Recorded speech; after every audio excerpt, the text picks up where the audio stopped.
Olá, estudantes da primeira série, tudo bem com vocês? Neste vídeo nós vamos falar sobre o poema. Eu sou a professora Nelinha e antes dos conteúdos vamos cumprimentar o nosso intérprete Luiz. Tudo bem, Luiz? Vamos aos conteúdos? Nossos objetivos: ler e interpretar poemas analisando a sua estrutura, reconhecer as rimas presentes no texto, reconhecer as figuras de linguagem, antítese e metáfora presentes no texto. Você conhece pessoas com culturas e com escolhas diferentes das suas? Muito provavelmente, porque todas as pessoas têm diferenças. Você já imaginou como seria a nossa sociedade se todas as pessoas respeitassem umas às outras? A sociedade ideal. Você gostaria de viver em um mundo onde as pessoas são igualmente respeitadas? O poema é um texto literário em que a palavra é a matéria-prima, na qual o poeta se expressa em forma de versos, que são distribuídos em estrofes. Então, cada verso do poema corresponde a uma linha, e as estrofes a gente chama de o conjunto de versos. Estes versos podem ser regulares, brancos ou livres. Isso é com relação à métrica, ao número de sílabas poéticas. Se for composto por versos regulares, esse texto poderá apresentar diversos tipos de rimas. Também podem ser narrativa, ou seja, através do poema contar uma história, dramático ou lírico. No poema, a presença de figuras de linguagem, que são recursos que os autores utilizam para deixar seu texto mais expressivo. E pode apresentar os mais variados temas, como a gente viu, narrativo, dramático, lírico, de amor, de tragédia. Então, o poema ele permite vários assuntos. Vamos ler, então, o poema Diversidade, do autor atual Braulio Bessa. Ele diz assim: seja menos preconceito, seja mais amor no peito, seja amor, seja muito amor. E se mesmo assim for difícil ser, não precisa ser perfeito. Se não der para ser amor, seja pelo menos respeito. Há quem nasceu para julgar e quem nasceu para amar. E é tão simples entender de que lado a gente está. E o lado certo é amar. Amar para respeitar, amar para tolerar, amar para compreender que ninguém tem o dever de ser igual a você. Vamos para a primeira atividade referente a esse trecho do poema? O poema traz um tema muito relevante, ou seja, importante para a sociedade. Na sua opinião, este tema deve ser debatido com os jovens e adolescentes? Por quê? Estudamos que no poema há presença de rimas. Releia a primeira estrofe do texto e transcreva as rimas. Vamos relembrar um pouquinho? Rimas, palavras que têm o mesmo som, a mesma terminação ou som parecido. Vamos lá, eu vou dar um tempinho para você responder essas questões e eu volto já já para a gente conversar sobre elas.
então, refletiu?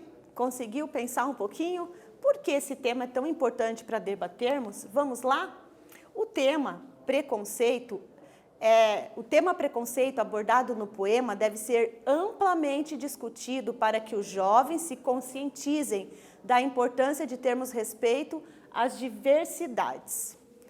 As rimas aqui, gente, seja menos preconceito, seja mais amor no peito, e se mesmo assim difícil ser, não precisa ser perfeito. Se não der para ser amor, que seja ao menos respeito. Perceba que as palavras preconceito, peito, perfeito e respeito são palavras que têm o mesmo som, um som parecido. Isso são rimas. E mais uma observação, a palavra preconceito e peito, elas pertencem à mesma classe gramatical, ou seja, são substantivos. Quando as rimas pertencem à mesma classe, nós chamamos aqui de rimas pobres. Quando as palavras pertencem a classes diferentes, que é o exemplo de peito, que é um substantivo, e perfeito, que é um adjetivo, são classes diferentes, nós chamamos de rimas ricas. Muito bem, vamos continuar? O amor, meu povo, o amor é a própria cura, remédio para qualquer mal. Cura o amado e quem ama, o diferente e o igual. Talvez seja essa verdade, que pela anormalidade que todo amor é normal. Segunda atividade. Na estrofe que acabamos de ler, a presença de figuras de linguagem antítese, que se caracteriza por apresentar duas palavras ou expressões de sentido contrário. Quais são essas palavras? Então, antíteses, palavras contrárias, figuras de linguagem utilizadas também pelos poetas. No primeiro verso, há uma metáfora, uma figura de linguagem em que se encontra uma comparação implícita. O que é uma comparação implícita? Que você tenha que ler e interpretar. Muito utilizadas em textos poéticos. O amor é a própria cura. Olha, qual é a comparação aqui? Explica o efeito de sentido dessa expressão no poema. Pensa lá rapidinho que eu volto já já comentando a questão com você.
Conseguiu localizar as figuras aqui? Vamos lá?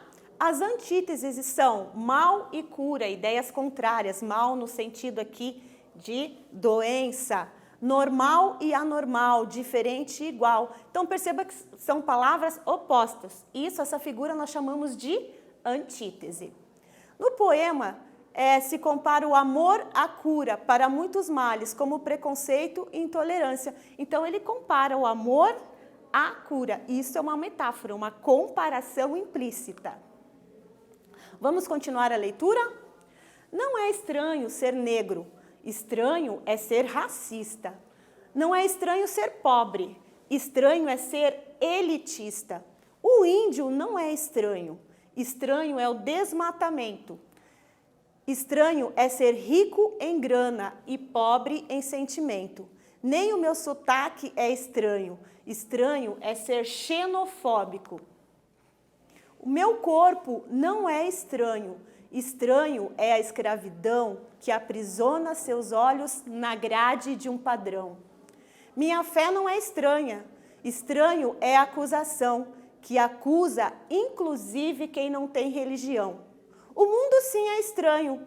Com tanta diversidade, ainda não aprendeu a viver em igualdade. Vamos para a terceira atividade? O significado das palavras é importante para a compreensão de um texto. Releia os versos. Não é estranho ser pobre, estranho é ser elitista. Nem meu sotaque é estranho. Estranho é ser xenofóbico. Pesquise o significado das palavras elitista e xenofóbico. Então, para uma compreensão do texto, é importante que nós tenhamos ali o significado das palavras. A segunda, qual o efeito de sentido produzido pelos versos meu corpo não é estranho? Estranho é a escravidão que aprisiona os seus olhos na grade de um padrão. O que será que o autor está querendo dizer com isso?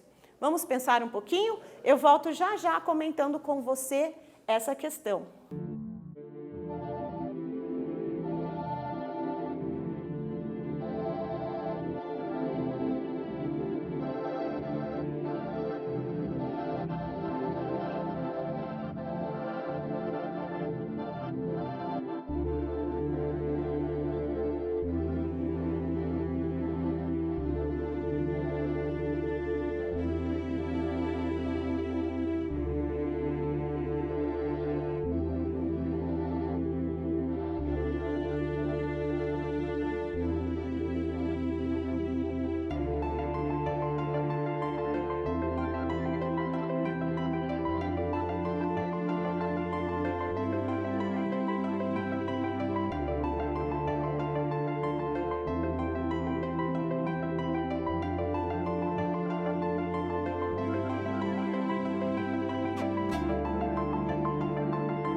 pesquisou ali o significado das palavras, legal que a gente sempre aprende uma palavrinha nova, né, durante a leitura.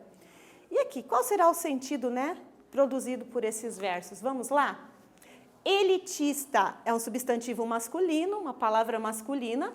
Sistema sociopolítico, sistema político-social que visa a formação de elites. Elites, né, pessoas ali que têm da burguesia, vamos dizer assim, mas que despreza as massas. É uma pessoa que classifica, que separa as outras pessoas devido à classe social dela. Xenofóbico, adjetivo que demonstra temor, aversão, ódio aos estrangeiros ou à cultura estrangeira. Isso é ser xenofóbico.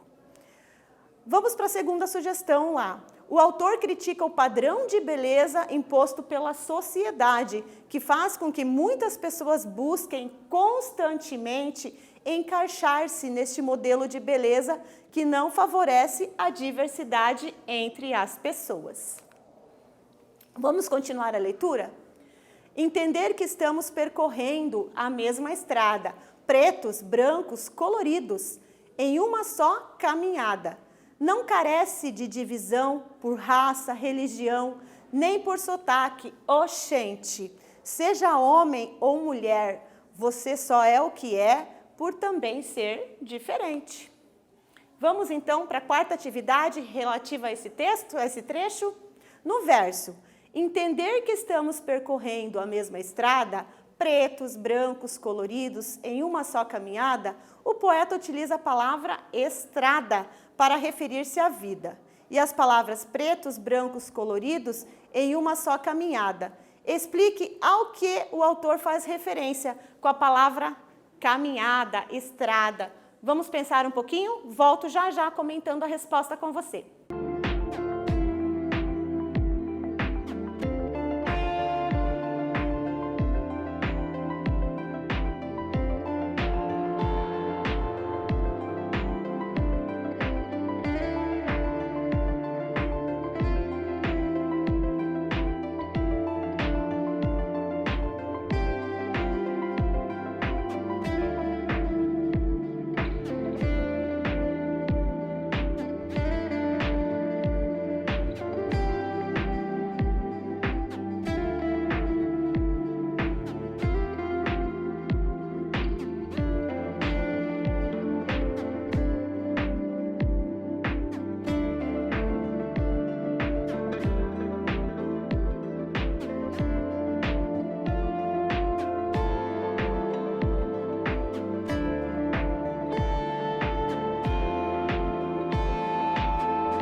refletiu sobre esse trecho do poema? Vamos lá? O autor faz referência às pessoas de todas as cores, a diversidade mesmo, ou seja, sem distinção, destacando a igualdade do ser humano, independentemente da cor. E ainda diz que estamos na mesma caminhada, ou seja, que a vida é uma só para todos. Então aqui, e durante todo o poema, né, o autor, ele faz uma exaltação ali ao respeito à diversidade, seja ela de que forma for, de que forma se apresentar. Bom, vamos falar um pouquinho agora desse autor. Ele se chama Braulio Bessa, talvez, né, a maioria dos alunos, das pessoas já conheçam. Ele nasceu no município de Alto Santo, no sertão do Ceará. No ano de 1986, com 14 anos, aprendeu a amar a poesia de seu conterrâneo Patativa do Assaré. Então, Patativa do Assaré também, né, um poeta nordestino e um cordelista, fazia muitos cordéis. Então, de 1909, ele faleceu em 2002, que era a inspiração de Braulio Bessa. Depois que uma professora pediu um trabalho escolar de pesquisa sobre o grande poeta de cordel, Braulio Bessa entrou em contato com a poesia de Patativa e se tornou um fazedor de poesias, como ele mesmo se define. Então, ele tem várias outras poesias, os temas dele são sempre temas ali sociais, relacionados a algo da sociedade. Quem quiser, tiver maior interesse, leiam os outros poemas, as outras obras dele, procurar saber mais sobre ele, que vocês vão gostar. Você conhece outros poetas contemporâneos, ou seja, modernos? Troque mensagens com seus colegas através de seus aplicativos de mensagem, sugerindo autores que você conheça. E aqui eu deixo algumas sugestões para vocês também, ó. Paulo Leminski, um autor curitibano muito conhecido, tem uns poemas muito bons. Cora Coralina, a Helena Collodi, Ferreira Goulart e muitos outros. Então, para quem gosta de poema, tem vários autores aqui de qualidade. E o que aprendemos nesse vídeo?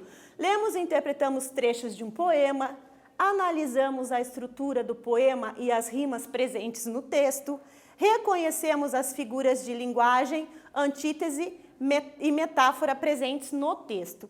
Nesse vídeo nós falamos sobre o poema. Eu espero que vocês tenham gostado. Até breve!